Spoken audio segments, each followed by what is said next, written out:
I'm Scott Al Miller. This is my everyday life living as an expat and immigrant here in Leon, Nicaragua. I get questions about different aspects of life here all the time, and today I got asked, and this I think has a really good potential to provide some good just general how to think about things as being an expat, like ways to mentally approach things. So even if this is not specifically a question that you have or plan to have yourself, I think it's going to be good for a lot of people just to see how we think about it. And that is, how would you go about getting your Social Security payments, presumably from the United States, if you're going to be moving and becoming an expat, presumably a resident, in Nicaragua? So, since that is a question that many people have asked, we're going to make a special video just addressing that. But again, even if this isn't your particular need, please stay and watch, because I think there is a good point to be made, and we're going to try to keep it kind of short. So, we're going to get to that question and its answer right after the bump.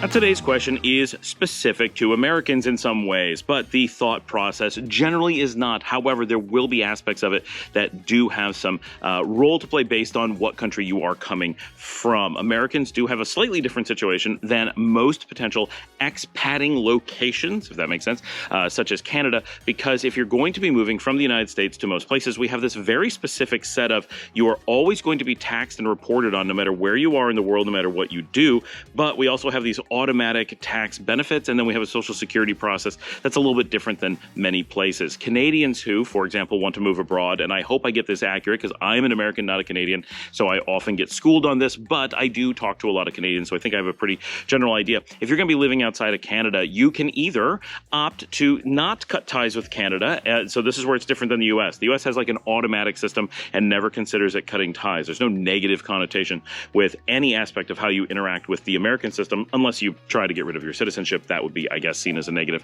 But for Canadians, you have this choice of cutting ties but remaining a Canadian, because you can reestablish ties, in which case you do not have to pay any taxes to Canada when living abroad. But you also give up most of your benefits in many aspects of Canadian life, including the ability to do banking in Canada. But if you want to maintain ties to Canada, where you still owe taxes, then you get to maintain all the other things, such as addresses and banks and so forth. So that's very different than the American system, but the thought processes will probably overlap quite a bit. So we're going to be talking about the American Social Security process specifically, but I think for the most part, it's going to apply to Canadians, especially Americans who do not get a real tax advantage typically when they're on Social Security, because it's not an earned income tax, so it doesn't qualify for the special situation that you get living abroad, so it basically doesn't matter. So Americans who are doing that often act like Canadians who are not cutting ties. Does that make sense? But Americans who do get the tax advantages still act like Canadians who don't cut ties. So that's just an important bit to think about, and other countries will normally fall somewhere in the middle. The Canadian system is kind of extreme in one direction, and the American is certainly an extreme in the other. And most people really complain about the American system a lot. And honestly, as an American, I say this a lot. I have a lot of things to complain about America, to the point that I packed up my family and moved on. However, the tax system is actually not bad at all when it comes to being an expat. We may have one of the better ones around the world. We certainly have one of the simpler ones. Of course, places that simply don't tax you at all is the simplest. But the US really does maintain a pretty decent system for the average person. Now, do I like the way that they tax domestically? That's a whole different thing. But as an expat, I think that they treat expats in a logical, fair, and reasonable way, and that's pretty cool. Now, the first part of talking about the Social Security problem is determining what you do when you don't become an expat, right? So let's think about Social Security under a normal, just I live in America and I've never traveled anywhere kind of way. You've retired, you live in Nebraska, and you want to get your check. You got two basic choices, and someone's probably going to point out that there's other options, but there's two essentially basic ways. One is that they send you a check in the mail. You scan it probably with your phone and virtually take it to the bank and deposit it, or you are going to have it direct deposited and go directly into your bank. The thing that you will notice here is that a bank is always involved. And while I don't like when governments use private institutions as part of the government mechanisms, this is a pretty reasonable point here. A bank does have to cash that even if you don't have an account. So, okay. But to be a functional member of American society, for all intents and purposes, you must have one or more bank accounts. This is just part of life. And by the time you're retired, you definitely should have a bank account. Doesn't have to be anything special. Doesn't have to be anything big, but you need a place where your money can go. I highly recommend that you get away from paper checks and work with a bank account where you have direct deposit, Social Security, or otherwise. You want a place where you can do electronic transfers. This is just part of the general flexibility of living in America. It doesn't matter if you plan on being an expat or not. This will make your life more powerful, more flexible, more protected. Just make sure you're doing that. And I'm assuming that all of my audience have done that. I know that there are people out there who don't have bank accounts and never plan to have bank accounts and hate banks in the same way that so many people hate social media, but they are outliers to the point where I'm willing to guess that there's an extremely reasonable chance that not a single one of my audience falls into that category. If you do, you may have a little bit more complexity. I recommend that you stop being that much of an outlier and join the majority of society in having bank accounts. It just makes your life easier. You will thank me eventually. You don't have to do lots of stuff through it. You are already being monitored. Any fear that you have about bank accounts that somehow gives you the government extra insight into you, none of that's true. Those are scare tactics that people have. The thing is not that banks give them that access, is they already have that visibility. The bank doesn't give them any extra. Now, you could do things in a bank that gives them extra. You can avoid those things. But as far as knowing that your Social Security check is coming to you and being cashed, they know. Trust me. They know, and they know where it's being cashed and what you're doing with it and where you are. And a lot of other things, it does not require you to have a bank account. That's the scare tactic, is that bank accounts create it, not that they're not monitoring you. Of course they are. Okay. So have a bank account, move to direct deposit. This is just general advice. When you then become an expat, you may notice that by doing that, by simply saying that you have a bank account and your money goes directly into it, well, why would that ever change, no matter what you're doing? So there's a couple thought processes here. One is just realizing that you have this automated system where money goes into your account and it's ready to go.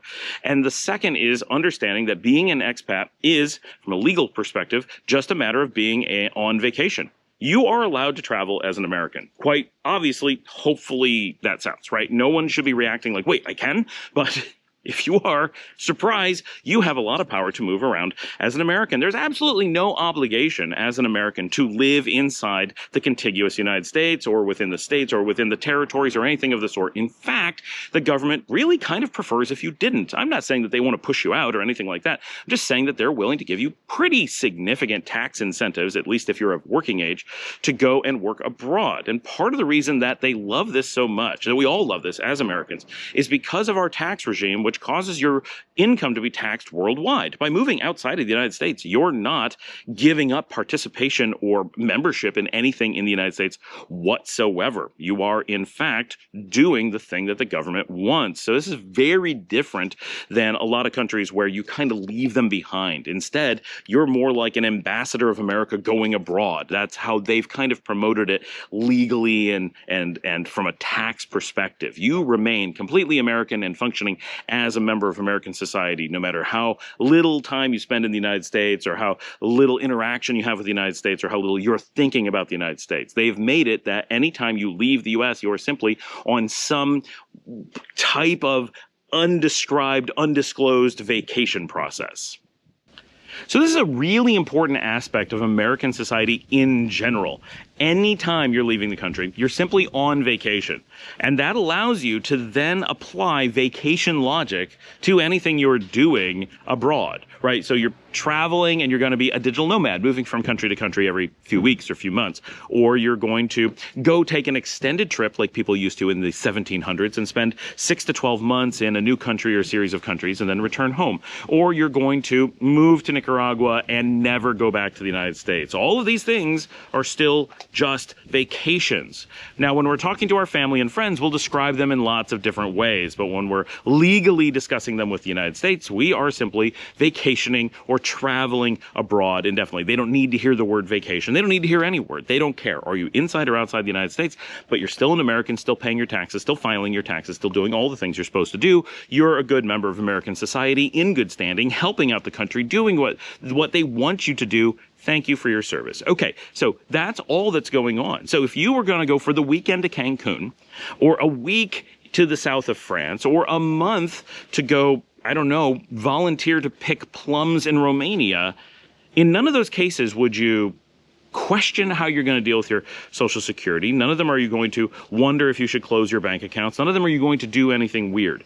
Now, at some point, you're going to go pick plums in Romania for so long that paying for a house or an apartment in the United States is impractical and you decide not to have one. Some people at this point start to react and say, well, are you allowed to not have an address? Of course you're allowed to not have an address. While it's illegal to be homeless officially in the United States, it is not a requirement by law that you have a mailing address. There's entire jurisdictions within the United States where mailing addresses aren't available even if you own a home. So that is clearly not a requirement. It's never been a requirement. It's just one of those made up things that people like to say because it sounds reasonable if you don't think about it a lot. And so it's a myth that circles around, kind of like that Texas can voluntarily leave the United States. You would not believe how many Texans will say that, forgetting about that whole Civil War thing. Many actually not being aware of the Civil War, of course. So it is just one of these myths, an American myths that are said all the time. So you do not have to have an address. There's no action in the United States that requires that you have an address. There are companies that can just willingly decide not to do business with you if you don't have an address.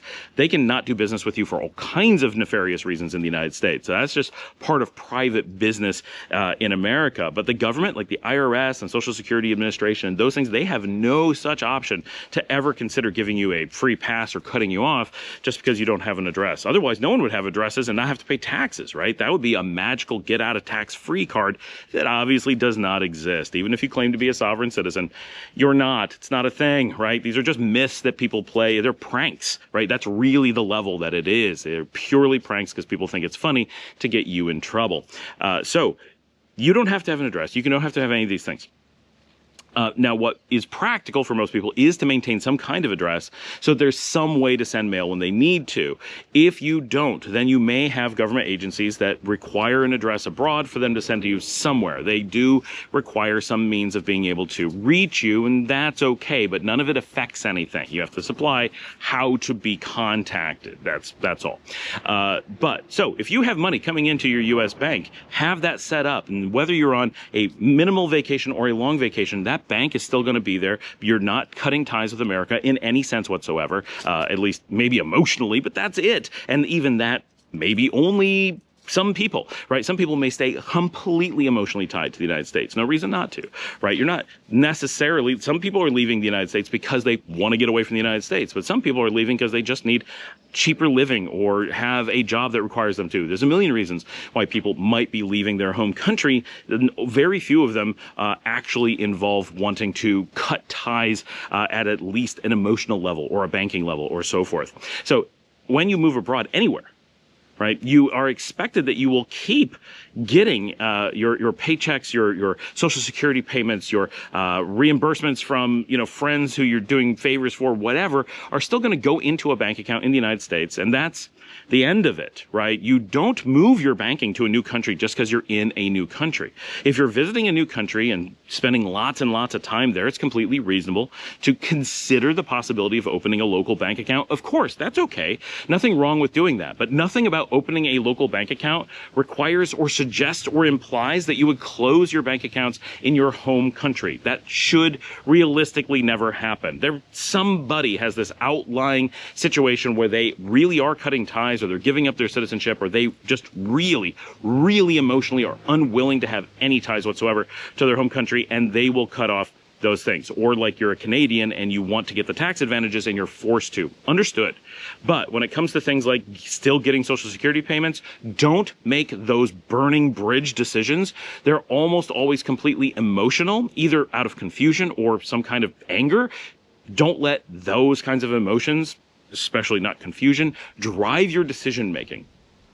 Keep your bank accounts and your money will come into them as always. For all the people living in Nicaragua or in France or wherever, it is extremely rare to find a situation where you don't have access to American or Canadian or European banking from the country you've moved to. There are cases that it gets pretty hard. And I do know some, like French and Spanish banks, can make living or just functioning abroad in any sense extremely difficult. So Sometimes you're going to want to move to more professional banking, but American banking is open to pretty much everyone in the world. It can take some effort, and Swiss banking as well is often available to people, right?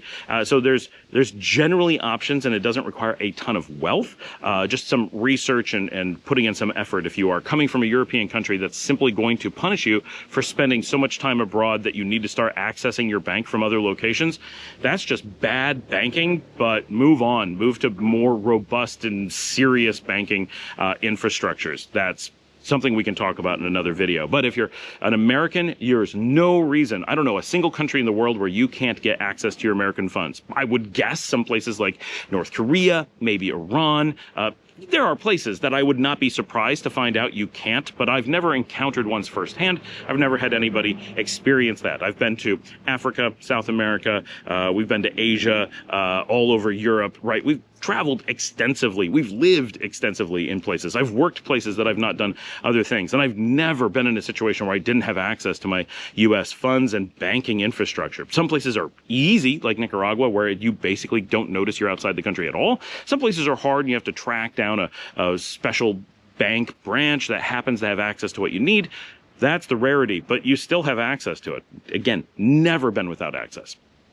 So any place you're here in Latin America, for sure, and Europe, those locations, if you're coming from North America to any of those, and almost certainly any place you're really going to consider, you have complete fluid access to your bank accounts. So what do we do? If I had Social Security coming in, I'm going to put this into concrete terms, right? This is very how to think about it, and I know so it can get confusing. So what would I be doing if I was getting Social Security right now? I have a couple banks in the United States, 4, I think, right? That's more than most people need, but we have a couple commercial banks and a couple savings and loans, right? There's a term for it. The small community banks. Wow, I'm losing my my touch with American banking. And if I have direct deposit, which I would have it come into one of those, and my account would just get it as always. I make no change, tell no one. I'm on vacation. You are never required to disclose that you're going on vacation, ever. You never have to tell anyone that you're traveling. I mean, the country knows because you have to give them your passport as you leave the country. So they're completely aware, but you never have to tell your bank. You never have to disclose to the IRS. You never have to tell the Social Security Administration. You never have to make a decision about how long you're going for. You never have to, like, those things aren't even things that you need to know, let alone tell someone, right? It doesn't work that way. You simply go. And when you get there, just go to an ATM and withdraw the money from your Social Security when you need it. That's what I would do. It's that simple. The answer is do nothing. As long as you have a decent system for direct deposit into your bank account in the US today, you're done. Just whatever you do, don't bring up that you're traveling. Tell no one that you're moving. Do not change anything. Life is easy. Just make sure you have a good debit card that actually works. That's it. I do recommend you have a backup debit card in case anything happens to that one, right? Like, I have one, my wife has one, right? Do a little bit of redundancy. That is really all. There's nothing more to it. There's no more complexity for the majority of people. For nearly all people coming to Nicaragua, you will never have a need to have a local bank account at all, ever. You can. Some people will want one. Many people get them because they think for some reason they're supposed to have it. There are some activities you do in country where it's easier to do them if you do have one. But even then, it's often specific to one bank or another and one bank account type or another. So even Nicaraguans will go out and get special bank accounts for those things, and they aren't their bank. It's just this account they use for some type of bill pay or something. That's not something that you require. That you can always go pay at the corner. You can always do digital transfers, mobile wallets, and those kinds of things. There's lots of ways to work with money inside Nicaragua. And I'm not saying you shouldn't get a bank account. That's absolutely fine. Never close your American bank accounts. Never give up on the infrastructure that makes you a functional expat in your home country. That's going to be the stuff that protects you. What if you need to move countries in the future for whatever reason? Your residency changes. You have a personal emergency. The world policies change. Your desires change. Who knows what? You meet someone and decide to get married and are moving to their country. You don't want to have shifted your life infrastructure around, and especially not to countries that aren't globally flexible. As an American, you have the most powerful banking infrastructure in the world, or at least on par with Switzerland and the UK. You don't want to give that up ever, under any circumstances. This is some of the most important stuff you get as being an American. Don't cut off your nose to spite your face. And many people are not doing it out of some kind of malice or anger. They're doing it out of complete delusion and confusion. Don't make those big sweeping changes. Think about anytime you're thinking about, I'm going to cut myself off, think and stop and say, why? Why would I do that? I don't need to do that. No, nothing's triggering that I have to. There's no rules. I'm not moving. I'm not giving up being an American. I'm going on indefinite vacation. Does my bank not allow vacations? Of course they do. No bank in the world doesn't allow vacations. That's super weird. So that's the easy answer. Change nothing and it will protect you, not just in this one particular situation about your Social Security, but in millions of others. Now that you have the answer, I do want to talk a little bit. There are a number of people who decide to give up their banking in their home country or for whatever reason, or they confusingly just think they have to. They end up opening bank accounts somewhere else and request that their Social Security checks be sent abroad. You're totally allowed to do this. I think it's reckless and bordering on stupid, so I'm sorry for the people who are doing that. And if you are doing that and have a reason for doing so, let us know in the comments why, because I truly don't understand why anyone would ever do this anywhere in the world. Obviously, if you live in North Korea and you're still able to get Social Security checks sent to you, you must need to do that. But under normal circumstances, I can't think of why you would want to do something like that. Because it's so complicated. There's so much to go wrong. There's so much overhead. And then your money is in a more restricted jurisdiction, not because it's Nicaragua, because it's not America. And anything I have in America, I can move to Nicaragua in the blink of an eye. If I need it here, I can have it today. If my Social Security check came into my bank account right now, I have access to it as fast in Nicaragua as I do in the United States. But if I'm traveling and I need access to it while I'm in Guatemala or Argentina or South Africa, I also have access to it instantly. But if I put it into a Nicaragua bank account, I don't under normal circumstances. The Nicaraguan banks rarely have regional access, let alone global access. Now, I can use a bank here that will give me quick access in Costa Rica or Guatemala. Yes, I can get some amount of travel out of it. But once I'm hitting Panama or Colombia, those access rights start to drop off pretty quickly, and I'm a lot more limited. Not that they're blocking me, they just don't have the ability to transfer to some of those countries, depending on which bank you're with and what accounts you have and so forth. But as long as I have an American bank account, I can access that stuff anywhere reliably, basically in the whole world, in a moment's notice. So I want to have it there. And if I want to spend it in Nicaragua, I just go to the ATM and take it out. And if for some reason it needs to go into a bank, I just do a wire transfer, which is a little bit annoying, but completely doable. And I do all the time and is not a problem. And the reasons you'd want to do a wire transfer would be something like maybe you're buying a house or a car and you need to move a lot of money directly into a special bank account, special meaning like the company that you're buying the car from, Casa Pellis. You want to give them, $35,000 for a car. Well, you just want to transfer it, right? You don't want to take it out of the ATM and carry it around and give it to them in small chunks. Understood. Those things are super easy. Sending the money directly to Nicaragua first does not simplify your life. It just makes it more complicated and more fragile. Avoid those things. Keep it simple. But some people do want to do that for whatever reason. If that is something that you just demand that you're going to do, the IRS or Social Security Administration will send you a check that you can then deposit and eventually get your money. They can put it in and the U.S. will send them the money. The U.S. does completely protect this worldwide. I know of nobody nowhere who's ever had a problem with this, except for maybe the mail not delivering things or banks being struggling with what to do. If you are abroad, you can give an address to the United States and they will send your checks to you. They will send your voting cards to you and things like that. They will do that. It's very convoluted. I would, under almost all circumstances, not do that if at all possible. The thing with the checks, yes, if I have a check and I need to get it, yeah, of course I'm going to have them send it. That, of all things, I would cut out, though. That should go to a U.S. bank. If I need to have a voter registration or something like that sent to me, yes, have that sent for sure. What else are you going to do? You can send it to an address in the U.S. and then ship it here. That's an option. You might be able to pick it up at the embassy. I don't know how many things you can do like that at the embassy, but some can be done, like our passports. So that's a way to go. But the U.S. will send those things to you, and then you can deal with it in whatever country you are in. That's always an option. And there's always this fear and uncertainty and doubt that people spread that, oh, but there's something going on in name the country, and they're not going to send a check to you. Well, people say that about every single country in the world. They have said it for all time. It's just a made-up thing. That is not a serious worry. You're an American. They are not looking to wage war on American retirees. That is a bizarre thing to think. I understand that the Social Security Administration is low on funds, and people think that by screwing over a few isolated people that somehow the government's going to get this like greedy feeling and be like, haha, we finally have that money we need to pay off the national debt. That is not how it works.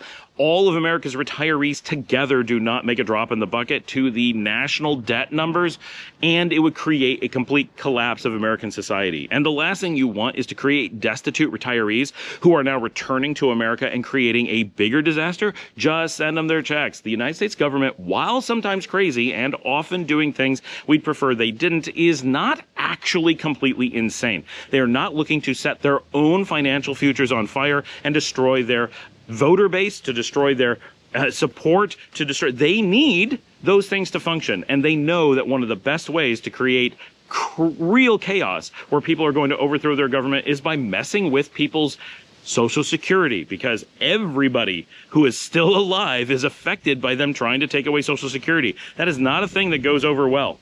But because it goes over so poorly, it is a really common area for scammers and hucksters and fearmongers to try to make you worry about what your future will be, because they say, oh, you know, they're going to take it away. You know what? They told me that when I was 5 years old, that we were never going to see Social Security by the end of the 1990s. Yet, here we are. Every single year, we've been having the same discussion for the century. And they're not taking away your Social Security. It is a really important mechanism, not just for retirees, but for other portions of the government. The government itself needs that to be there. It is an area that is poorly understood about how American finance works. They are not looking to get rid of Social Security. That would undermine so many departments that depend on it, that the American public is not talking about very often. It is public. They're not hiding it, but it's not advertised either. It's important stuff. There's no way that they're going to just go after. Now, if they're going to shut down Social Security across the board, then everyone's affected. They're not going to pick and choose people to start a fight with. That doesn't make them enough money to be a drop in the bucket. Never going to happen. Yet everyone is going to try to trick you with that. So just one of those things to look out for, especially when you're retirees. People are going to target you with fear responses. More often, they're going to be like, this scary thing could happen.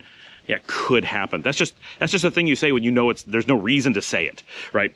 And they're going to go after Social Security because it makes people really upset. And they're going to go after people who travel because it's always a new part of your life, and it's an easy spot to be like, is there something I don't know?